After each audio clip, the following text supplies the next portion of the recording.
જ્ઞાન કરો, સત્સંગ કરો છો તો તમે તો કાંઈ જાણી શકતા નથી. તમે કોઈ કાંઈ કરતા નથી. તમારું કર્તવ્ય નથી. કોકનું ગાયેલું, કોકનું લખેલું, કોકનું વાંચેલું, પણ તમે શું કર્યું એનો તો રિઝલ્ટ હોવો જોઈએ ને.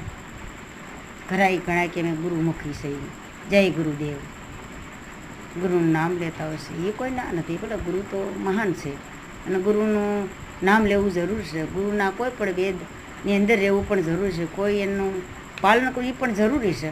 પણ તમને જે ગુરુ જ્ઞાન આપે છે, કોઈ તમને ધ્યાન આપે છે, કોઈ વસન આપે છે, કોઈ નામ આવો, ઘણા વસન કહે, કોઈ નામ કહે છે, જે નામ દામ આપે એ તમને આપે છે, તો તમે એની માથે ઊભા નથી રહેતા. તો તમને નિમ્ન અધિકારી બનાવતો, તમે અધિકારી તો બની શકતા નથી. ખાલી મુખેથી વાતો કરો છો તો ભાઈ વાતોનું કંઈ ના આવે. બાકી તમે ક્યાં ઊભા છો? તમારી શું વાત? તમારા મનની શું રિઝલ્ટ? તમારા આત્માની કથા શું? તમારા આત્માના વિચારો કેટલા? તમે ક્યાં ઊભા છો? તમે શું કરો છો? તમને કેટલી ભાનતા છે? તમારા આત્માની ઓળખાણ તમારી પાસે શું? એવું તો કશું છે નહીં. તો શા માટે તમે આટલું બધું જ્ઞાન કરશો? બહુ જ્ઞાન કરવાથી કોઈ ભક્તિ પ્રાપિત નથી થતી, બોલવાથી પ્રાપિત નથી થતું. જે કરવું તે પોતે જાત મહેનત જિંદાબાદ કરીને કરો. અને એમાં તો ભાઈ રેણી કેણી, ધ્યાન, ધર્મ, કર્મ, કાંડ, નીતિ, વર્તમાન આટલી બધી ઘટનાઓ હોય તો જ તમને ભક્તિ પ્રાપિત થાય ને, કે પ્રાપિત થાય નહીં. નકર એવા તો ઘણા ભેગ પહેરી પહેરીને ઘણાય ભટકે છે, ઘણાય રખડે છે.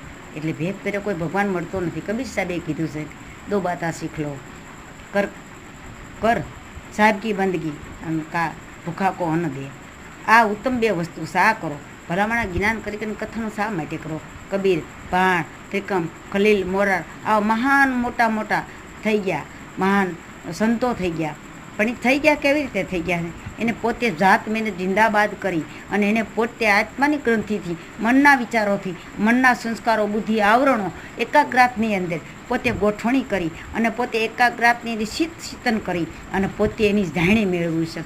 પોતે એની જાણે પ્રપેટ કરી અને એણે નક્કીપણું કરી અને જ્યાં ઊભા રહ્યા છે એનો ટાર્ગેટ કર્યો છે અને એને અનુભવ આપી દીધો કે આ આત્મો આ છે, આત્મો આ પ્રકારનો હોય છે અને આત્માની આ ગતિ હોય છે. તો તમે ભાઈ કાંઈ કરી શકતા નથી. મોટી મોટી વાતો કરો છો. શા માટે વાતો કરો છો? વાતો કરો પણ ખાલી વાતો ન કરો. વાતો કરો તો પ્રપેટ વાત કરો. ક્યાંક તમે ઊભા રહ્યો, તમારી વાત કોકના મગજમાં ફિટ પડે, તમારી વાત કોક સાંભળે તો કોકના કાંઈક પણ રંગ ચડવો જોઈએ ભક્તિનો. બાકી વાત કરે કાંઈ ન થતું. હવે તો ઘણા વાતો કરીને વયા ગયા છે. ઘણા એમ કહે છે ભાણ, ત્રિકમ, ખલ્લી, મોરાર સાહેબે 18 કોટડી જ્ઞાન ભાખ્યું. તો સંતો હું આજે તો ઘણાએ પૂછતી આવું છું, ઘણા સંતો દિગંબરોને પૂછું છું કે ભાઈ 18 કોટડી જ્ઞાન ભાખ્યું. તો 18 કોટડી જ્ઞાન કોને કહેવામાં આવે? તો મહાસંતોએ કોઈ દેહની વચ્ચે વાત કરી છે કે કોઈને સોપડા રચન કરીને ક્યાંય ઘર ભર્યા, ક્યાંક કોટડિયું ભર્યું કોઈ જ્ઞાનનું?